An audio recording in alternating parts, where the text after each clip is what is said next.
Welcome back to another edition of the Saturday to Sunday Football Podcast. I am Paul Perdichizzi, and thank you for joining me as always. The 2025 NFL Draft has now been complete for just about over a week. Here at Saturday to Sunday, we will continue to cover it wire to wire. If you have missed any of our recent shows, night one, round one recap show, day two, round 2 and 3 recap show, day 3 recap show, sharing my thoughts on every pick from round 1, round 2, round 3, round 4, round 5, and the most relevant picks in round 6 and 7. A week ago on Sunday, I did my Dynasty rookie rankings, my initial Dynasty rookie rankings. They have changed a little bit. Best way to see all those changes is in the draft, these Saturday, Sunday premium notebooks. You can check out the rankings notebooks, see them all live. I probably will also put out there today or tomorrow on Twitter my updated rankings where we stand right now, but I'm updating them day to day as I adjust to things. So if you want the up to minute, you got to have the rankings notebook. Get that over at SaturdaySundayFootball.com. But here, most recent episode, we went team by team, now put in the draft halls for every team in the NFC in picture. I went NFC East, NFC North, NFC South, NFL West, favorite picks, value picks, questionable picks or moves, ranked my favorite drafts 1 through 4 in each of the 4 divisions. I gave a ballpark estimate if I was doing draft grades, which I don't really like doing like regular official grades, where these teams would be. So you get an idea. There could be a team ranked 3rd in their division, but I really did love their draft class as well.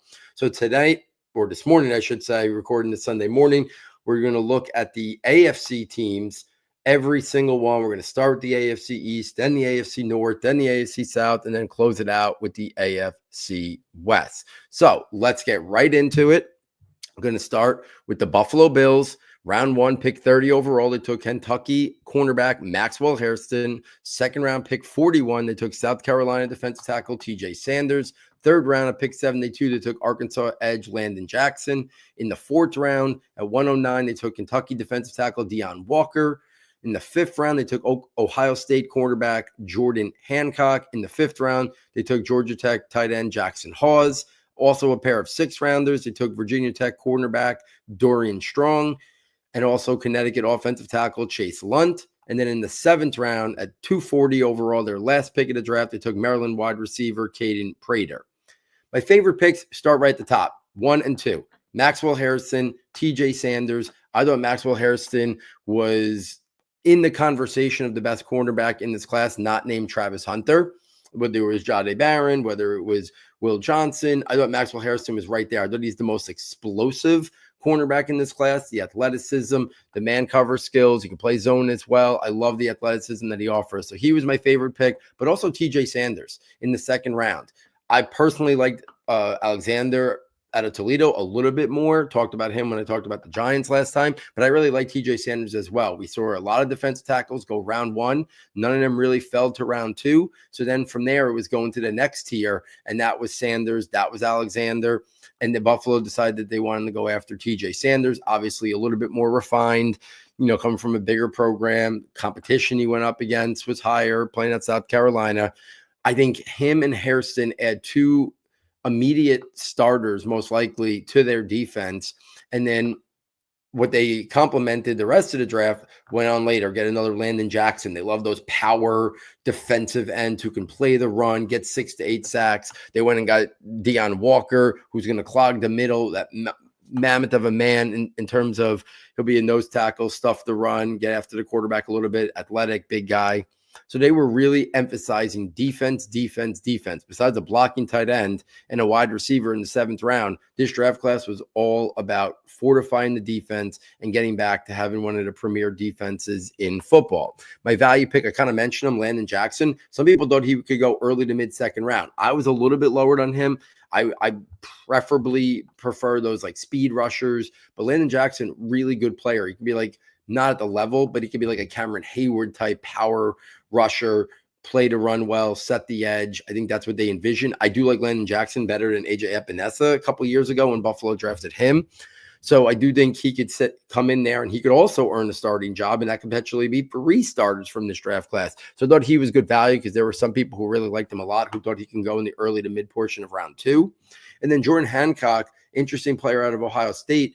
Bob McGinn's article, there were a lot of scouts that had Jordan Hancock on the 3-4 border of being a top 100 pick. So they got him all the way at pick 170, presented good value there for Jordan Hancock. Another add to the mix there. Harrison, the first corner, obviously they drafted, but Hancock could eventually develop into the 3rd or 4th potential cornerback, playing sub packages. And then they went back to the well, Dorian Strong. So it's clearly they were emphasizing fortifying the secondary and fortifying the front of that defensive line. And that's where they emphasized most of their picks. My one questionable decision, while I talked about Deion Walker a little bit before, I do wonder if at that point, after drafting TJ Sanders, after drafting a guy like Landon Jackson, more of a power player, set the edge, can kick inside in sub packages, did they need to invest in Deion Walker? I'm surprised they didn't pivot to a running back at that pick. There was a lot of really good running backs on the board at pick 109. They could have taken a running back. There's been a lot of contract disputes with James Cook. Where is that going is uncertain. So I'm surprised in the deep running back class, they didn't invest in a pick in a running back. And I think you could make the case that they still need more wide receiver help. Keon Coleman does not look like he's going to live up to the hype of where he went last year. Khalil Shakir is a nice player. They traded a 3rd-round pick for Amari Cooper last year. That did not work out. So I do think there was a scenario where maybe they could have pivoted to a wide receiver as well. So no wide receiver being taken, no run until Caden Prater, no running back being taken at all would be my questionable moves there for Miami. If we take this to the Miami Dolphins at pick 1, first round, pick 13 overall, they took Michigan defensive tackle Kent Grant. In the second round, pick 37 overall, they took Arizona offensive tackle Jonas Avea. In the 5th round, they had a trio of picks. At pick 143, they took Maryland defensive tackle Jordan Phillips. Later in the 5th round, they took Florida cornerback Jason Marshall. And then also in the 5th round, Maryland safety Dante Trader. Obviously, that was for their first 5 picks. Then they also had a couple late rounders. 6th round pick, 179 overall. They took Oklahoma State running back Ollie Gordon. 7th round, a pair of picks. Interesting one to start their first 7th round pick was Texas quarterback Quinn Ewers. And then they rounded out Georgia Tech defensive tackle Zeke Biggers. Let's start with my favorite pick, the top 2 for them as well. Kent Grant, Jonas Avenea. They needed defensive tackle help in the worst way. So going out and getting Kent Grant, they do not make many 330 to 340 pound men with his type of movement skills and athleticism. He's going to clog the middle. He can develop his passer. I've heard people say this, so this is not new, that when Dexter Lawrence was coming out of Clemson, he did not have the pass rush repertoire that he does now. He developed into a much better pass rusher while he was in the NFL. A lot of people envision a scenario like that for Kenneth Grant. And Jonas Avenea adds versatility along that offensive line. I think he's a plug-and-play starter. He can play right tackle. He can probably most likely kick in and play guard, but he offers that versatility Miami needed to continue to bolster up the O-line and the D-line, and they just did it the entire draft here, right? Grant and Savanea on the D-line, O-line to start. They went back to Jordan Phillips in the 5th round. Once upon a time, people thought he was maybe going to be a top 100 pick. And then later in the end of the draft, Zeke Biggers. So 3 defensive tackle picks. They needed multiple guys on that D-line, and they made sure they fortified it with a 1st-round pick, a 5th-round pick, and then a 7th-round flyer as well to try to hopefully fix that position. My value picks for them were Ollie Gordon II and Quinn Ewers. If you would have told people once upon a time, even last year before the season started, that they could have gotten Ollie Gordon and Quinn Ewers in the 6th and 7th round, people would have said you were dreaming, because at that time, Quinn Ewers was considered one of the top 4 or 5 quarterback prospects in the draft. A lot of people thought he could have been a 1st or 2nd round pick at then. And then Ollie Gordon was coming off an unbelievable season where he had like 1,700 yards. A lot of people thought he was one of the 3rd or 4th best back in the class after Ashton Genty and Omarion Hampton. So didn't go as good, but I like Ollie Gordon's, for a big man, he's got really quick feet. And we know, listen, that backfield is a lot going on there with, they have their top 2 guys, Devin A-Chain. They drafted Jalen Wright in the 3rd round. They went out, and got a veteran as well to add to the mix there. So they have these 3 guys, but now you add Ollie Gordon to the mix. I think there's a role for Ollie Gordon to make the team. And if a player goes down, he can maybe get an opportunity, or down the line, somebody becomes trade bait. I still think Ollie Gordon could be a decent running back at the next level based on his size, his short area quickness, and his footwork, really fancy footwork for a big guy. And then Quinn Ewers, it's worth the gamble. We saw what happened last year when Tua went down. To add Quinn Ewers to the mix, way better than anything they had last year. And maybe Mike McDaniel in that scheme can get the ball out quickly, minimize, going through progressions and the mental processing, which I still think are areas where Quinn Ewers struggles, might be the right type of scheme for him to be successful. My one questionable mover decision would be Dante Trader in the 5th round. I thought they had an area there that maybe they could have pivoted to a different position. I thought he was more of like a 7th round pick. So I thought that might have been a little bit early for him, but they clearly looked at him to fill a role. I had him as a guy that I didn't even think was going to get drafted. I thought he was right on my outside looking in of 257 picks. He was the first guy in the draft projections notebook that I did not project to get drafted. They got taken in the 5th round. Next up, the New England Patriots. Love their draft, so let's go through it. First round, pick 4 overall, they took LSU offensive tackle Will Campbell. Second round, pick 38, they took Ohio State running back Travion Henderson. Third round, pick 69, they took Washington State wide receiver Kyle Williams. Later in the 3rd round, they took a 95 Georgia center Jared Wilson. In the 4th round, at pick 106, they took California safety Craig Woodson. Later in the 4th round, they took Florida State defensive tackle Josh Farmer. In the 5th round, they took LSU edge rusher Braden Swinson. In the 6th round, they took Miami kicker Andres Barales. In the 7th round, they had a trio of picks. They took offensive tackle Marcus Bryant, Vanderbilt long snapper Julian Ashby, and Memphis cornerback Kobe Minor. I loved almost everything the Patriots did in their first their first 7 picks. I loved almost everything they did in their first 7 picks. I think they could have a real opportunity to potentially get 5 or 6 starters out of this class. A good draft is considered 3 starters. Will Campbell, plug and play. Travion Henderson, going to be their starting running back sooner rather than later. Kyle Williams, I think, is going to immediately be a starting wide receiver. Jared Wilson immediately could be their starting center. I think Craig Woodson could develop into a starting safety. I think Josh Farmer could develop into a starting defensive tackle. And I think Braden Swinson could develop into a starting edge rusher on this team when the opportunity arises. Of those guys, my favorite picks were Travion Henderson and Kyle Williams. These were 2 of my guys. When I did the My Guys episode for Saturday, Sunday before the draft, Henderson was one of my top running back my guys. Kyle Williams was one of my top wide receiver my guys. Big play explosiveness from both of them. I've looked at Travion Henderson and think he could be a Devin A. Chain, Jahmyr Gibbs style usage player. Maybe he's not as good as Jahmyr Gibbs, but coming out of college, he was just as good as Devin A. Chain. He's the best pass protector of any running back in this class. Big playability on the outside, can run between tackles as well. And then Kyle Williams, he's a guy who all he does is get open. He could separate. He's got explosive ability. You could play him in the slot, and he could be a vertical slot. He can play on the outside. I know they signed Stephon Diggs in free agency, but he's getting up there in age, coming off an injury. I think Kyle Williams can quickly materialize into the best wide receiver for Drake May in that New England Patriots offense. Love those 2 picks. Love the whole idea of what New England did. This is the prototype of how you build around a young franchise quarterback. A potential left tackle, starting left tackle, potential center, explosive running back who could catch the ball in the backfield and is a great pass protector, explosive wide receiver. This is the blueprint for every young team. And I think next year you're going to see the Giants.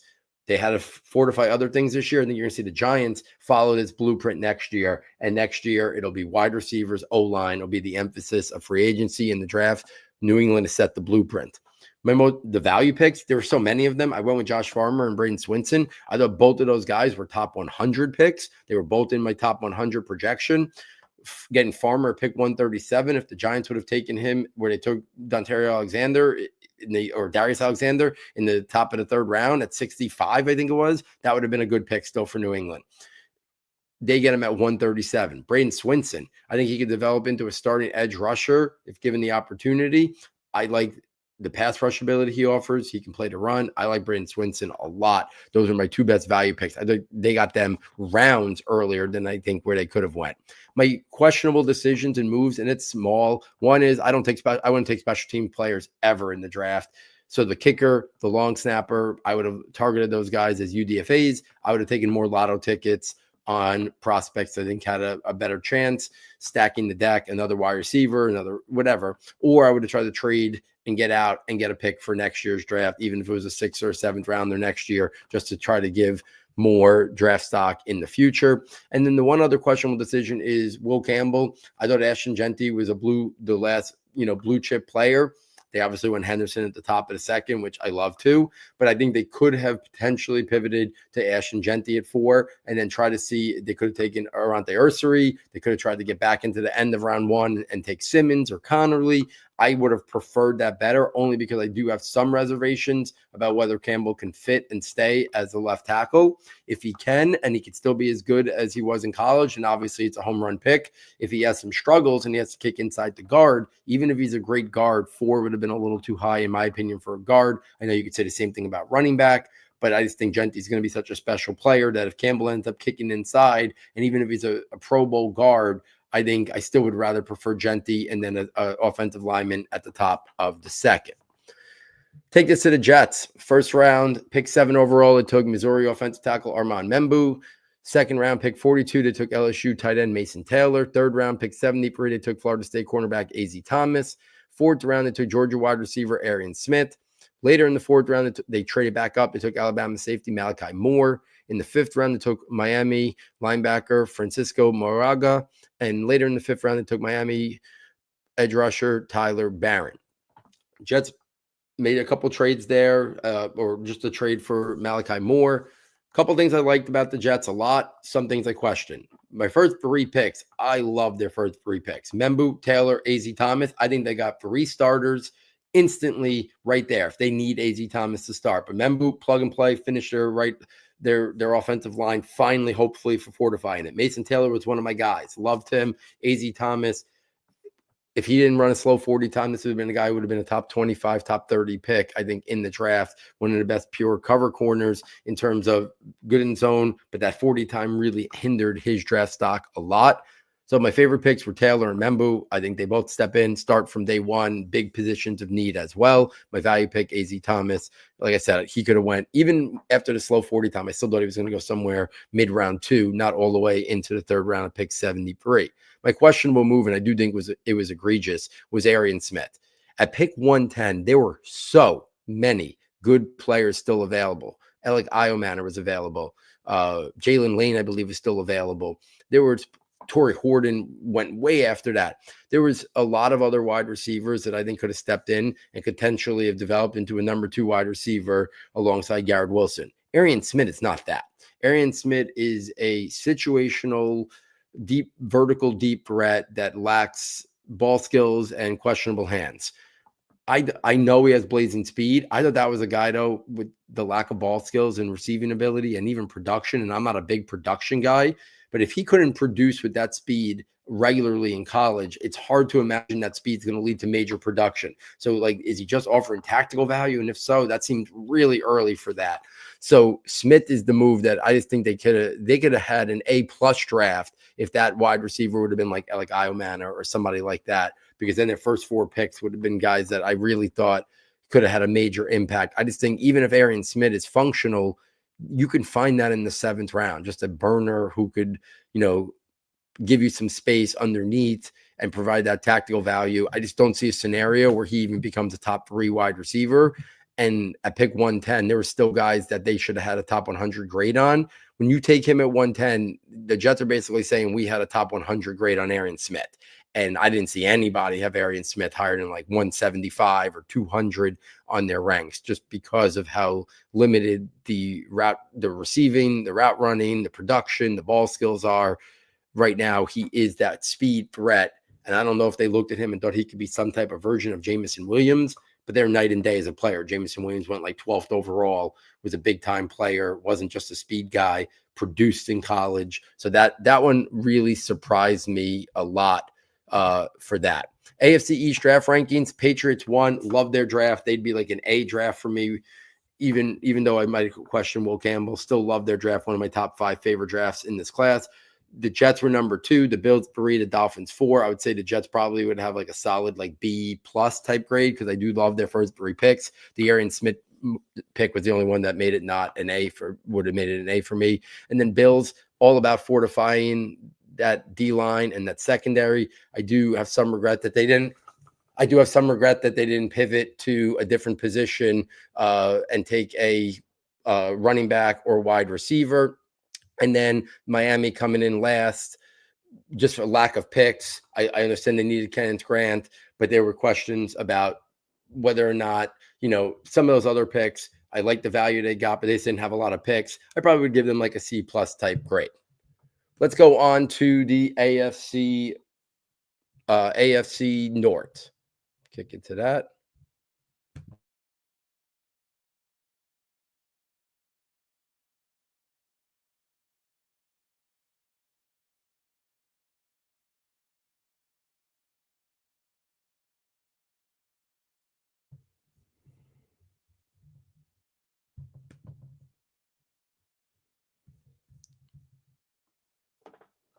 Okay, AFC North at first round pick 27 overall. The Ravens selected Georgia safety Malachi Starks. Second round, pick 59, took Marshall edge rusher Mike Green. Third round, pick 91, they took LSU offensive tackle Emory Jones. Fourth round, they took California linebacker Teddy Buchanan. Fifth round, they took Alabama A&M offensive tackle Carson Vincent. Sixth round, they took Western Michigan cornerback Below Cone. Sixth round, they took Arizona kicker Tyler Loop. Later in the sixth round, they took Colorado wide receiver LeJonte Webster. Another sixth round, they took Virginia Tech defense tackle Aeneas Peebles. Later in the sixth round, they took Rutgers cornerback Robert Longerbeam. And then seventh round, 243 overall, they took LSU offensive guard Garrett Dellinger. Favorite picks for Baltimore, Malachi Starks and Mike Green. Their first two picks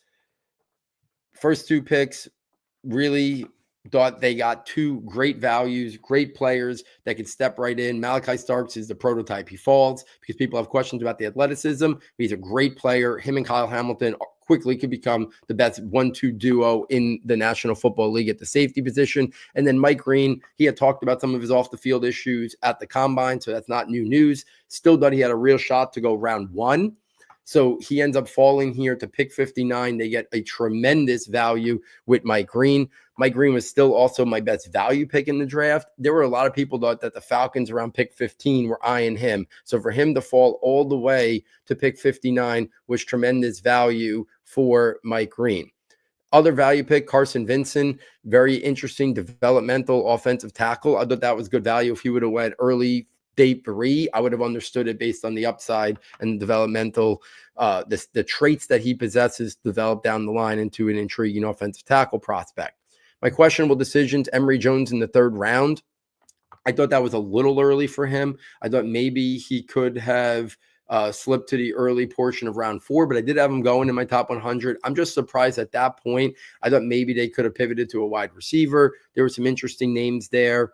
But I do think Emory Jones is an interesting player. To be interesting to see if they want to play him at guard or play him at tackle. So it's a small, questionable decision. I might have liked a few other guys better at pick 91 than him, but they high upside, right? This is a guy who came to college as a big-time prospect and recruit. So we'll see if he can live up to it there. And then Tyler Loop, again, my philosophy is don't draft kickers. Get them as UDFA free agent. You don't need them to waste draft picks on them. If we take this to the Cincinnati Bengals, in the first round of pick 17 overall, they took Texas A&M edge Shamar Stewart. In the second round of pick 49, they took South Carolina linebacker Demetrius Knight. In the third round, they took Georgia offensive guard Dylan Fairchild. In the fourth round, they took Clemson linebacker Barrett Carter. In the fifth round, out of Miami, they took offensive tackle Jalen Rivers. In the sixth round, they took Texas Tech running back Taj Brooks. My favorite picks for them, Shamar Stewart and Demetrius Knight. Their first two picks, Shamar Stewart, falling down draft boards. Some people thought he could have went as early as 10. Then as he got closer to the draft, some people thought maybe he'd be in that, 11 to 15 range, falls to the Bengals. We know the thing with him. A lot of pressures, a lot of getting after the quarterback. Hasn't put it all together yet for a lot of sack production, but the intangible, the traits and the physical traits are through the roof. Can he put it all together? So that'll be interesting there. And then Demetrius Knight, he just fits their type of linebacker that they like in terms of rangy, athletic, can play sideline to sideline. Knight is going to fit a big role for that defense. I think both of those guys step right in and be starters. Value picks, Taj Brooks in the 6th round. If he would have went like 4th or 5th round, I think that people would have said really solid picks. Matt Wallman loves Taj Brooks, sees a lot of upside with him in his game. I think he could be a nice complement there to Chase Brown. And then Jalen Rivers, developmental, another guy that I think they could develop into a potential starter down the line, but needs some refinement, needs some development. My one questionable pick, Dylan Fairchild. I like the player. I do wonder if they could have pivoted to a different guard at that spot. I thought it was a little early for Fairchild, but I understand. Development and building in the trenches for Joe Burrow is never a thing I'm going to question too much. So while I might have liked a few other players better than Fairchild at pick 81 overall, I do understand that they're trying to continually keep Joe Burrow upright. And if he was their highest rated guard on the board and they liked him, I totally understand the move. Next up, the Cleveland Browns. Obviously, very intriguing what the Browns did in this draft. Starting in the 1st round after the trade back to move off of Travis Hunter at pick 5 overall. They took Michigan defensive tackle Mason Graham. First pick in the 2nd round, they took UCLA linebacker Carson Schweizinger. At pick 36 overall in the 2nd round, a couple picks later, they got Ohio State running back Quinshon Judkins. So it ended up basically being Mason Graham, Quinshon Judkins, and whatever they do with their 1st round pick next year from Jacksonville would be the equivalent of Travis Hunter, just to kind of put it into perspective, the key components. In the 3rd round, pick 67 overall, it took Bowling Green tight end Harold Fannin Jr. End of the 3rd round, at pick 94, they took Oregon quarterback Dylan Gabriel, one of the most controversial picks, because then in the 4th round, they took running back out of Tennessee, one of my favorite picks, Dylan Sampson. But then in the 5th round, they trade up. They take Colorado quarterback Shedeur Sanders. So a lot of layers here. 2 quarterbacks in the draft. Dylan Gabriel stopped the falling slide of Shedeur Sanders. Mason Graham after the trade back and don't take Travis Hunter. So let's go through this because there's a lot to dissect. My favorite picks, I do love 3 of their picks. Shedeur Sanders, Quinshon Judkins, and Dylan Sampson are all in my favorite picks category. Shedeur Sanders, I thought was I didn't want the Giants to take him at 3. I thought as soon as pick 3 was over and Travis Hunter and Abdul Carter were off the board, I thought Shedeur Sanders should have been in play for any team who needed a quarterback. I think he is very comparable to Bryce Young. I think he can play very much and have a ceiling of a Geno Smith, a Brock Purdy, a Tua. So I think all of those guys would have been warranted if that was his ceiling relative to the other prospects that were left. Obviously, it sounds like there was a lot of interview issues, not meeting with teams, however it came across, the pre-draft process really seemed to hurt Shedeur Sanders' value. Maybe he thought the Giants were locked in, and then when that didn't happen, this kind of snowballed into what happened. But I still think it's a great value, a great pick for them. Quinshon Judkins at the top of the 2nd. I would have preferred Travion Henderson, but I also really do like Quinshon Judkins as well. He could be their next guy. Looks like Nick Chubb is their main running back for years and years. I think that's going to be Quinshon Judkins. But what makes it even more intriguing is that they also took my guy later in the draft, Dylan Sampson. I think you're talking about they could be a dynamic 1-2 duo. The speed, explosiveness, inside-outside versatility. I think Dylan Sampson could develop into a good receiver out of the backfield. So I love those 3 picks: Sanders, Judkins, Dylan Sampson. Value picks, I also put Shedeur Sanders and Dylan Sampson there. I thought Dylan Sampson should have went late round 2, early round 3. Shedeur Sanders, I thought should have went round 1. So those were 2 great value picks there. Obviously, I think Mason Graham's a great player. I thought was after Abdul Carter, Travis Hunter, Ashton Genty. I think those were the 3 blue chip players, not in quarterbacks. I thought Mason Graham was next, right there after Ashton Genty. So they still did get a really high level player in this draft class. But it is questionable, in my opinion, to trade off of Travis Hunter, who I do believe can be a generational player. I think he could be a wide receiver on an Odell Beckham in his prime to Justin Jefferson type player, and then also offer something on the defensive side as well. That is rare, special, type prospect. So I do have to question that, whether, even though I do like the Mason Graham, Quinshon Judkins, and whatever they get in the next year's 1st round pick from Jacksonville, that's going to be a very nice haul and potentially 3 high-end caliber starters. So I do think both teams made out well.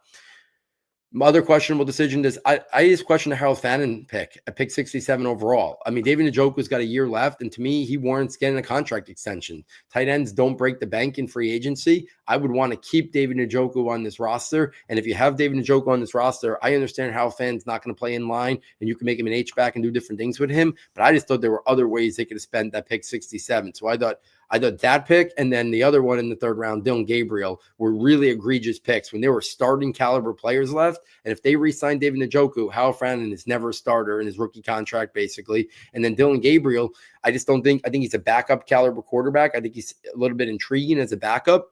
But then they went and get Shedeur Sanders. They could have just taken Shedeur Sanders at the end of the third round, and then they could have taken a different player in round 5. So I question the Gabriel pick. I question the Harold Fannin pick, and I do question whether or not they should have traded off of Travis Hunter. But because I do like Shedeur so much, I do like Quinshon Judkins so much, and Dylan Sampson, I do think Mason Graham is a great player. I still like overall what the Browns did, but I think it could have even been better if they just would have not moved off of the trade, and they would have not wasted a pick on Dylan Gabriel. Next up, the Pittsburgh Steelers. First round, pick 21. They don't take a quarterback. They take Oregon defensive tackle Derek Harmon. Pick 83 in the third round. Remember, they trade their second round pick for DK Metcalf. They take Iowa running back Caleb Johnson. In the fourth round at pick 123, they stop the slide of Ohio State edge rusher Jack Sawyer. In the fifth round at pick 164, they take the mammoth run-stuffing Iowa defensive tackle Yada Black. In the sixth round, they took Ohio State quarterback Will Howard. In the seventh round pair of picks, they took Washington linebacker Carson Bruner and Central Michigan cornerback Dante Kent. Favorite picks for them, their first rounder and their third rounder. Derek Harmon. Derek Harmon fits Pittsburgh. His favorite player, and he talks about who he models his game after, is Cameron Hayward. Now he gets to learn from Cameron Hayward in terms of the hand usage and so many aspects of Cameron Hayward. I think Derek Harmon can learn a lot from, and Hayward and TJ Watt up front there. I think Harmon's going to learn a lot from those guys and keep the tradition of having great, strong defensive line play.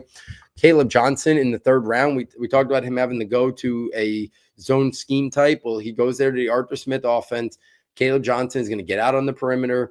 They're going to run their zone game with him. They have Jalen Warren as a nice change of pace, pass catching back, but Caleb Johnson's going to come in there and be one of the focal points of that passing game. Of that offense in terms of being the foundation running back. Value picks. I love Jack Sawyer and Yada Black. Both of those guys I have projected in my top 100. If Jack Sawyer would have went like pick 70 or 75, I would have said it was a solid, good pick. He goes 50 picks later almost and goes in the fourth round at 123. I think that's a tremendous pick. Yada Black could have went way earlier in the draft. I thought he could have went top 100. Todd McShay had him in his top 100. Mel Kiper had him at 66 overall. So I thought that was a really good value pick there for Yada Black. Questionable moves. Not taking a quarterback until round 6. If they don't have some type of guarantee that Aaron Rodgers is going to be a Pittsburgh Steeler, I do question not taking a quarterback to the 6th round and would have recommended taking someone way earlier in the draft as quarterback. I do think Will Howard was pretty good value for where he fell. Some people thought he could have been a late 3, early 4, but I would have just taken a quarterback a little bit earlier unless they have a commitment from Aaron Rodgers and they just wanted to focus on building up a team, taking a run with him for a year or maybe 2 if he decides he wants to play for that long. AFC North draft rankings. I put Cleveland at 1, even with all the uncertainty of the Dylan Gabriel and the trade back. I still like the players they came away with. Quinshon Judkins, great starter. Dylan Sampson, going to be a great second guy who I think could be a starter, but it's going to be a great second guy with Quinshon Judkins. Mason Graham, one of the top 4 best players in this entire draft class. Shedeur Sanders was a guy who I thought warranted going top 15 in this draft, top 10 in this draft after Abdul Carter and Travis Hunter. I think could become a starter if he's given an opportunity to. So Cleveland had this weird draft, but I still think came away with a lot of really impactful players that I'm really intrigued with. Steelers were my number 2 team, followed by Baltimore, followed by the Bengals. I think those 3 drafts, Steelers, Baltimore, and Bengals, were very close. I'd probably give all of them like solid like B grades or B minuses. I don't think any of them stood out.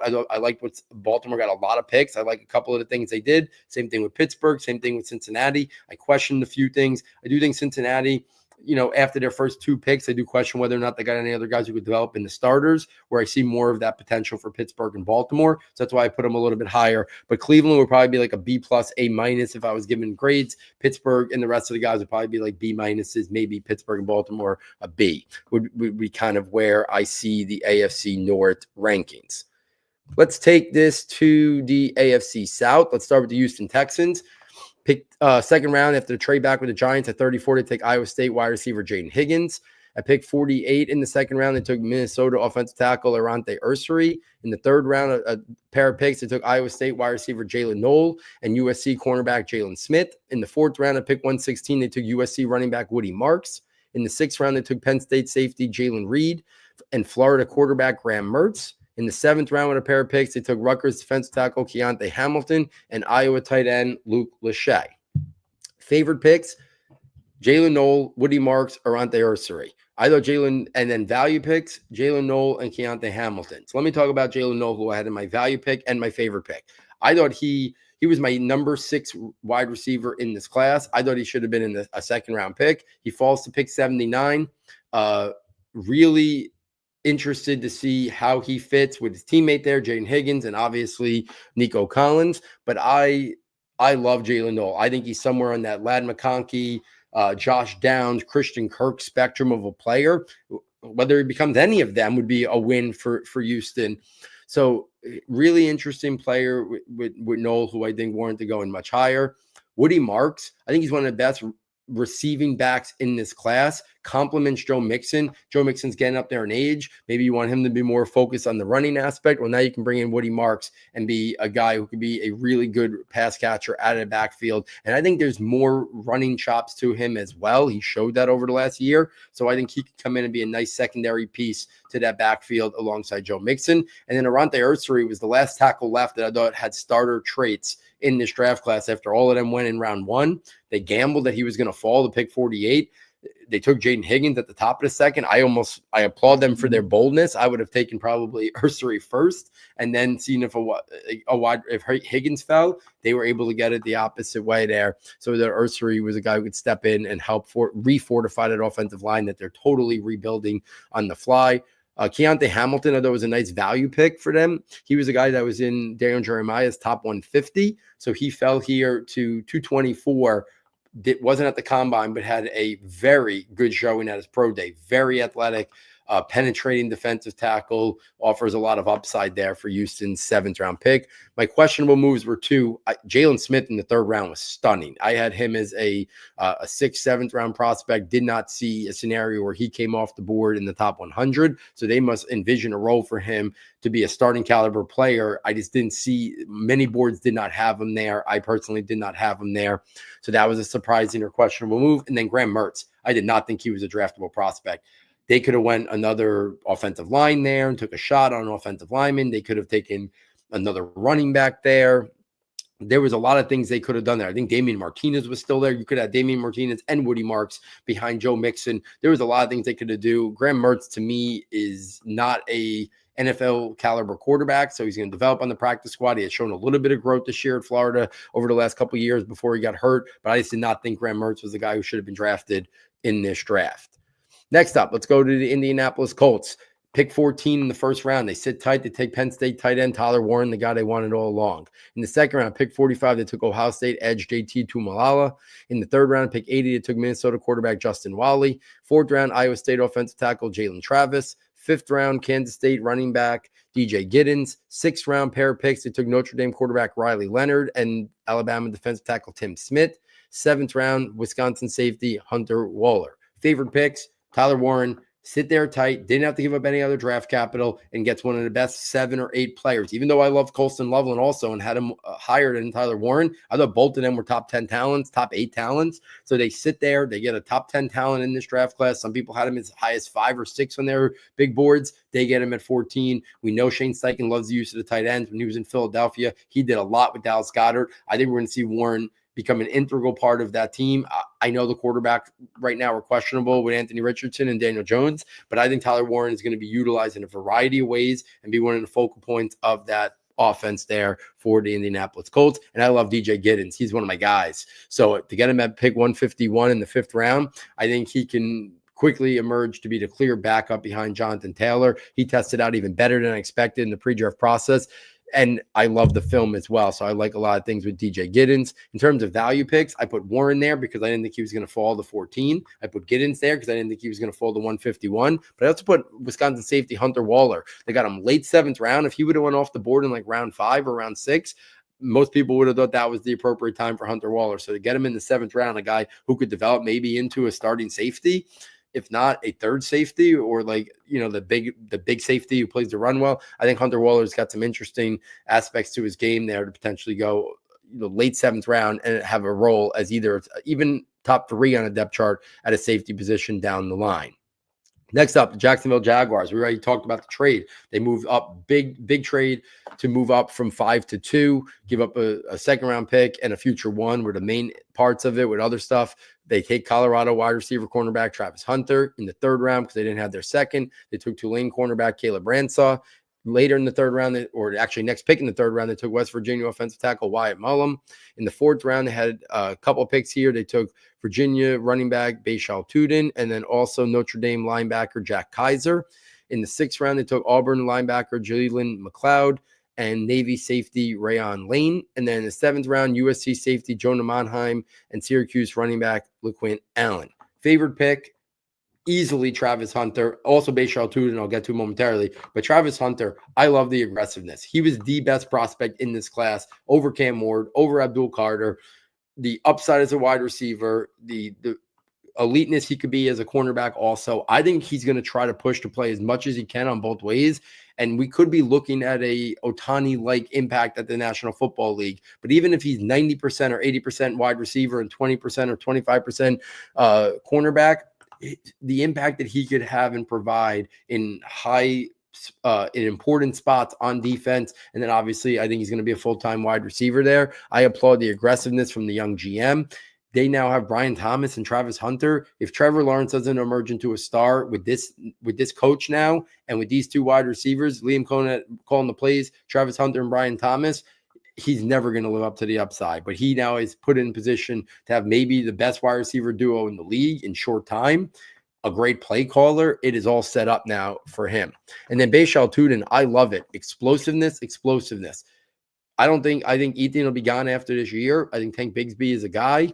I think Tudin adds explosiveness. So you had Travis Hunter and Bashal Tudin, 2 guys that could be impact players, big play upside from both of them on top of what Brian Thomas offers. I love that. The Wyatt Millen pick, I thought was interesting because, again, what do you do when you're trying to build up? I still consider Trevor Lawrence a young quarterback who's kind of had some ups and downs. So they invest skill player, big time trade up for Travis Hunter, explosive running back, and then another offensive guard to help fortify the interior of the offensive line. Questionable value pick, I'll say LaQuint Allen. I thought he could have went early 4th to mid 4th as one of the better pass catching running backs in this draft class. Also have notes for the end zone because he's got good size to him. And he's not a small scat back type. So I like LaQuint Allen a lot. The questionable move, I thought Jack Kaiser was a little early in the 4th round for him. And then whether or not you think the trade was worthy of it, I do think it's at least something to question, even though I applaud the aggressiveness and would have done it myself as well if I was in that situation. But I do think it is a questionable move to at least discuss. And I do think Jack Kaiser could have been a different pick there in the 4th round. Let's take this to the Tennessee Titans. Obviously, they kicked off the entire draft by taking Miami quarterback Cam Ward at the 1st pick overall. In the 2nd round, they made a trade back. They accumulated another extra pick. In the 2nd round, at pick 52, they take Femi Oladejo, the UCLA edge rusher. In the 3rd round, Penn State safety Kevin Winston. In the 4th round, they have a trio of picks, and they get 3 pass catchers for Cam Ward. So I like this approach. First, it was Florida wide receiver Chimere Dike. Later on in the 4th round, it was tight end out of Texas, Gunnar Helm. And then also in the 4th round was Stanford wide receiver Alec Iomanner. In the 5th round, they take Sacramento State offensive guard Jackson Slater. In the 6th round, California quarterback Marcus Harris and Michigan running back Khalil Mullins. Favored picks, obviously Cam Ward. When you need a franchise quarterback, I know Travis Hunter was special. I know Abdul Carter was special. But if you have an opportunity at a franchise quarterback, you got to take that opportunity because you never know when it's going to materialize. Look at the Giants. For years, they tried to get they wanted Drake Bay and Jane Daniels. They couldn't get him. This year they wanted Cam Ward. They tried to get him. Now we'll see if Jackson Dart becomes the guy for them, but he was clear down the pecking order in terms of what they wanted over the last couple of years. They wanted Daniels. They wanted May. They wanted Ward. So when you're in a position, Titans might be picking 7th or 10th or 11th next year. Who knows? They might not be in position. The Giants were picking as high as 6 last year, couldn't get their quarterback. Giants were picking 3 this year, couldn't get their quarterback. So if they look at Cam Ward and envision a franchise quarterback, that is the one thing where you got to, even as special of a talent as Abdul Carter and Travis Hunter are, I applaud them for making the pick. And then I love Femi Oladejo. He's been rising up boards in the pre-draft process. I love the bend and the first step quickness off the edge. I think he could become a perennial 8, 9, 10 sack type player there coming off of the edge. Value pick, I'm going to say Kevin Winston and Alec Iomanner. Kevin Winston, if he would have went mid-second round, pick 45, pick 50, pick 55, I would have said, I think most people would have said that was appropriate value for him. So he falls to pick 82. I think they get a plug-and-play, starting caliber, high-caliber safety in Kevin Winston, big-time explosiveness. And then Alec Iomanner, a lot of people, Pro Football Focus had him as their top 5 player in this draft class. Top 5 in terms of wide receiver. So for him to get taken, where he did, presented tremendous value for Alec Iomanner.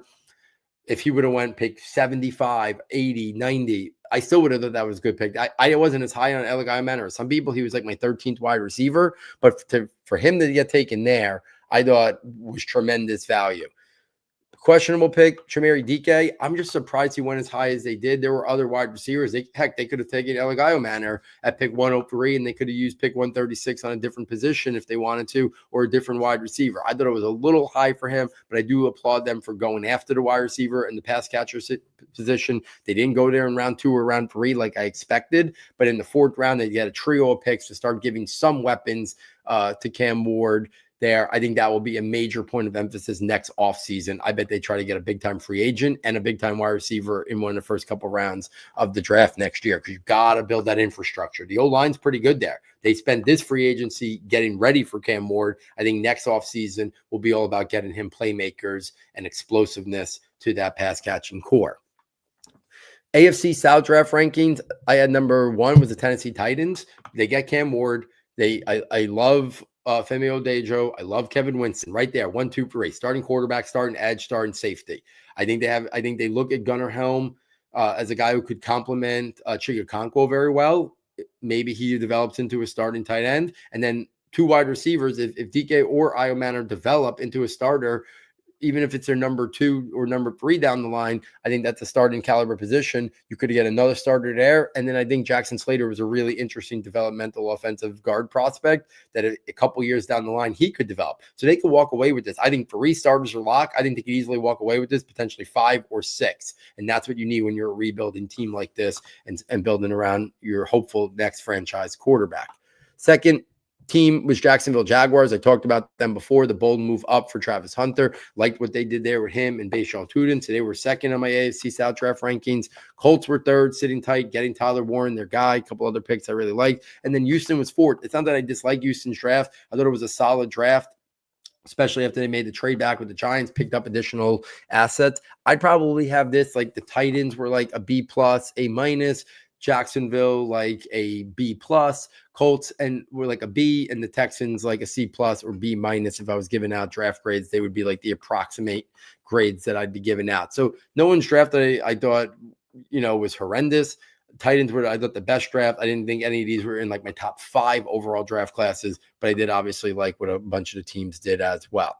Let's take this to the AFC West to close out today's episode. First round, they took Texas cornerback Jahdae Barron at pick 20. Second round at pick 60, they took Central Florida running back RJ Harvey. Third round, Illinois wide receiver Pat Bryant.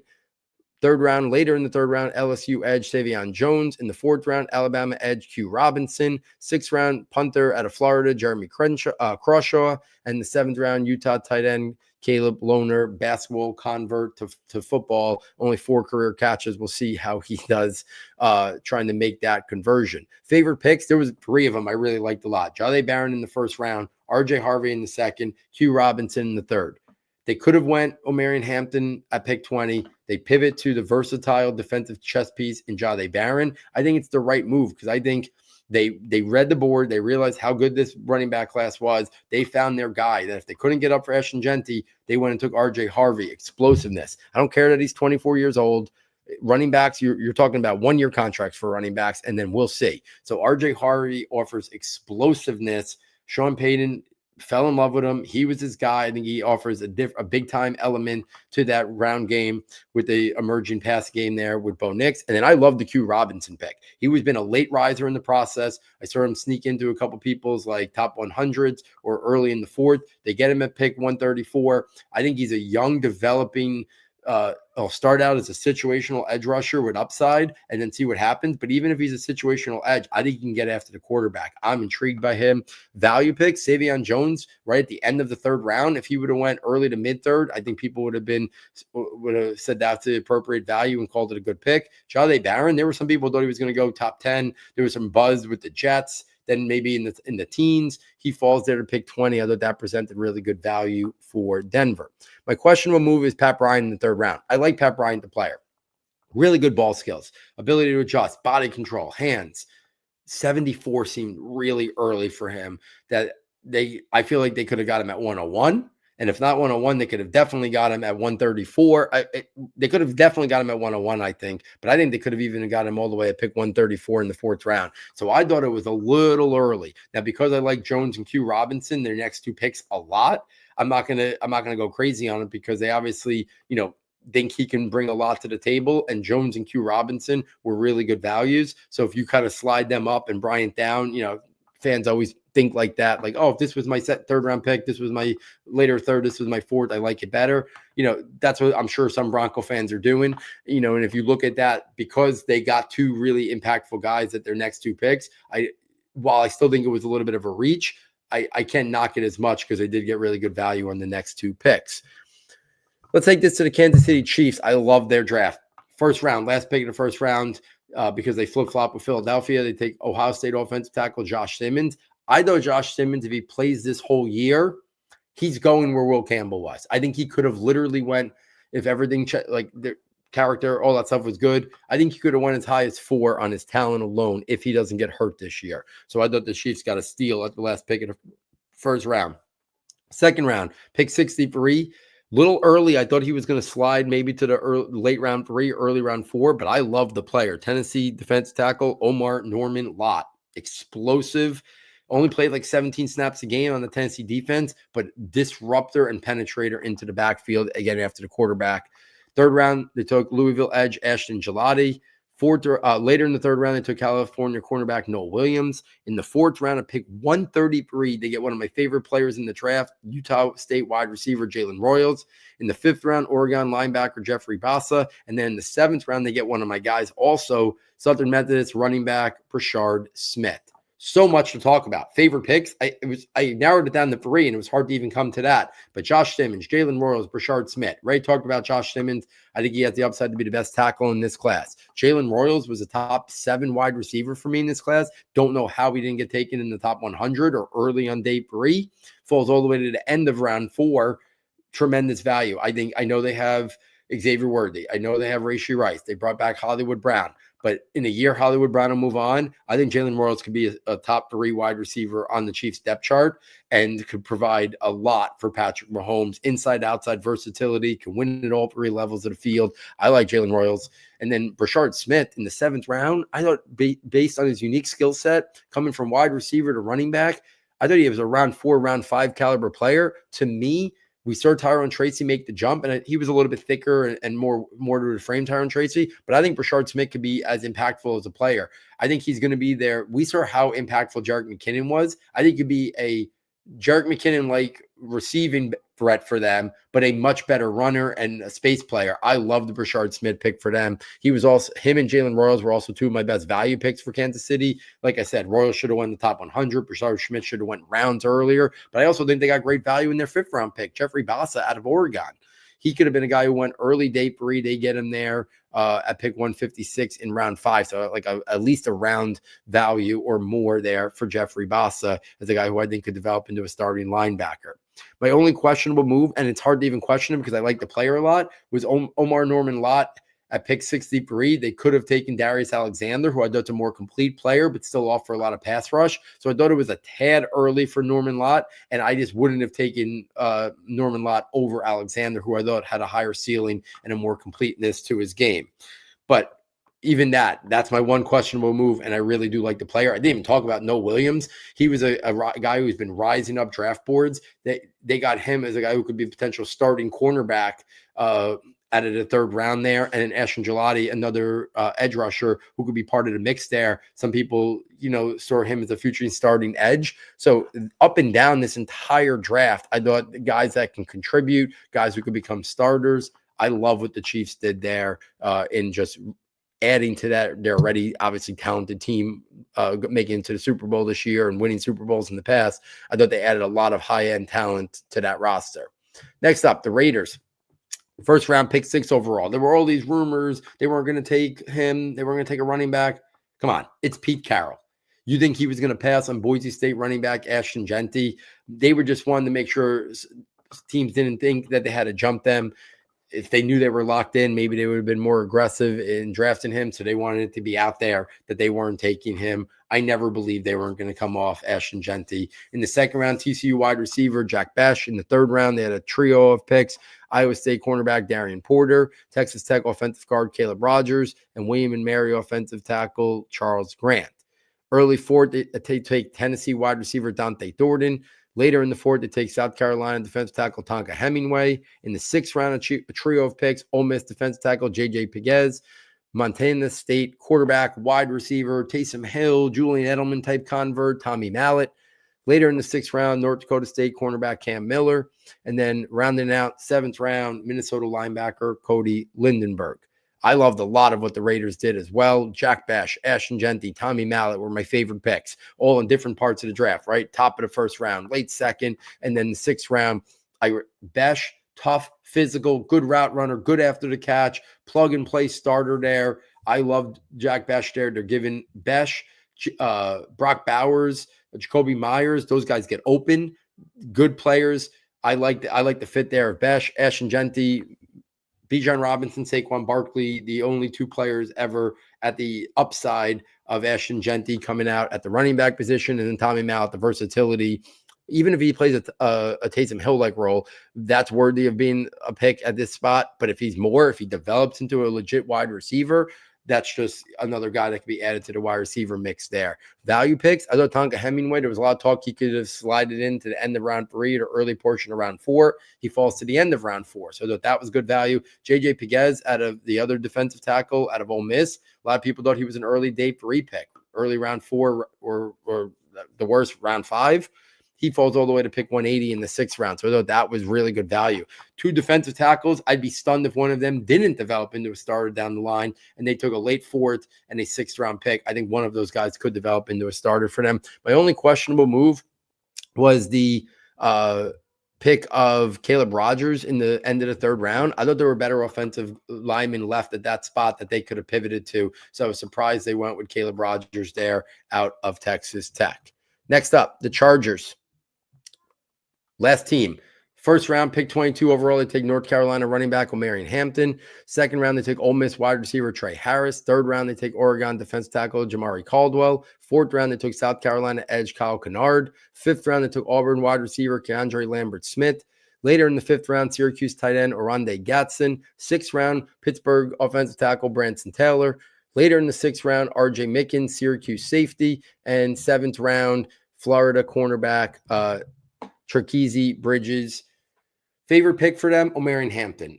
He is the prototype of what Jim Harbaugh, I think, wants in a running back. Tough, physical, 3-down capabilities, can pass protect, can catch out of the backfield.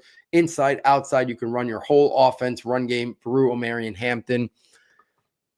So he was my clear favorite pick for them. I thought maybe they would have went TreVeyon Henderson and complimented him with another power back later in the draft. They just take the guy who could do it all, carry heavy workload, be a receiver out of backfield, Omarion Hampton. I know they have Najee Harris there this year. So that was part of the reason why I thought maybe they would go TreVeyon Henderson to complement Najee Harris, but they're not making a decision based on Najee Harris, who's got a cheap 1-year contract, and then he'll be off the roster most likely.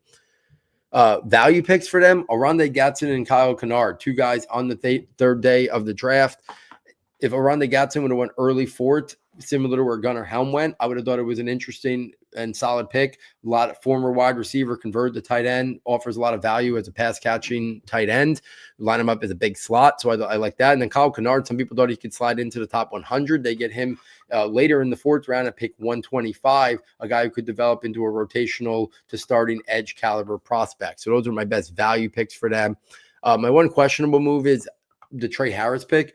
I like Trey Harris, but I just thought there were some other wide receivers left. I would have liked them to either take Jalen Noel there or a Kyle Williams, but I understand they have Ladd McConkey, so maybe it was a size thing, but I'm not worrying about too much like that. If I had two smaller wide receivers, they have Quentin Johnson who gives them some size, so I probably would have pivoted to a different wide receiver, either Jalen Noel or Kyle Williams, but there are aspects of Trey Harris's game I really like. In the pre-draft process, I comped them to a similar version to Hakeem Nicks, who was one of my favorite Giants ever. I don't think he's as athletic as Hakeem Nicks, but in terms of the size, how he wins, physicality, so him and Ladd McConkey could become an interesting 1-2 duo there. So while I might have pivoted to a different wide receiver, I do think wide receiver was the right pick because they got to add more playmakers for Justin Herbert. Quentin Johnson, we'll see. He showed some improvement last year. Ladd McConkey was unbelievable last year. They needed another wide receiver, so I think it was the right pick in terms of position.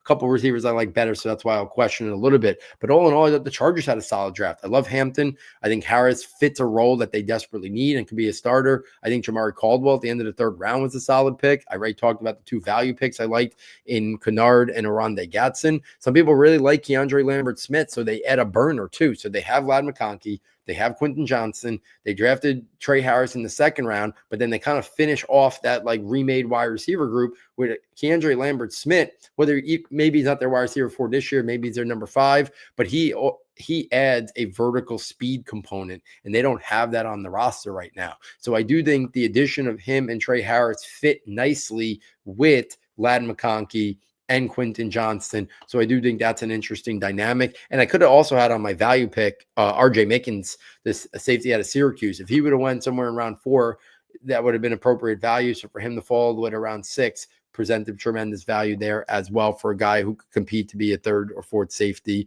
on the roster pretty soon. In terms of ranking the AFC West, I think this might have been the hardest division to rank, to be honest with you, because I love what the Chiefs did. So I have the Chiefs at number 1, the Raiders at number 2, the Broncos at 3, and the Chargers, who I just talked about, and I really did like their draft, they were number 4. So we're talking here, I would have put the Chiefs as one of my favorite 5 or 6 drafts altogether. So they would have been like an A- or an A. The Raiders would have been like a B+. Denver would have been like a B+. Chargers would have been like a B-. I really did like a lot of what all 4 teams did in the AFC West. To me, it was very reminiscent of when I talked about the NFC East. I kind of loved everything that the 4 teams did in the NFC East. AFC West, very similar, no issues with any of them. So even though I ranked it Chiefs, Raiders, Broncos, Chargers, I thought all of them had good drafts. Not a lot to question about them. Obviously, I always try to find 1 or 2 things that I might have done different or question, but I do really like what all 4 of those teams did in the AFC West to get better. So there it is, guys. Every team by team recap in the AFC West by division, breaking it down with my rankings per each draft class in the divisions as well, my approximate grade if I was handing out actual letter grades, sharing that as well. Hopefully you enjoyed these last 2 episodes, guys. It takes a lot of time and effort to go in the team-by-team recaps, but I think it's so important to look at the big picture of what the teams did. So interested to kind of see how it all comes together for these teams. If you're enjoying the content, please get over to the website, S2S Football, fastest and easiest way to get there. For $9.99, you can get still access to all of the premium notebooks, rankings notebook, all of my updated rankings, scouting notebook, and then the draft projections notebook still offers a lot of value as well. So on behalf of our sound tech engineer, David Nakano, and myself, thank you for joining us, and we look forward next time taking you from Saturday to Sunday.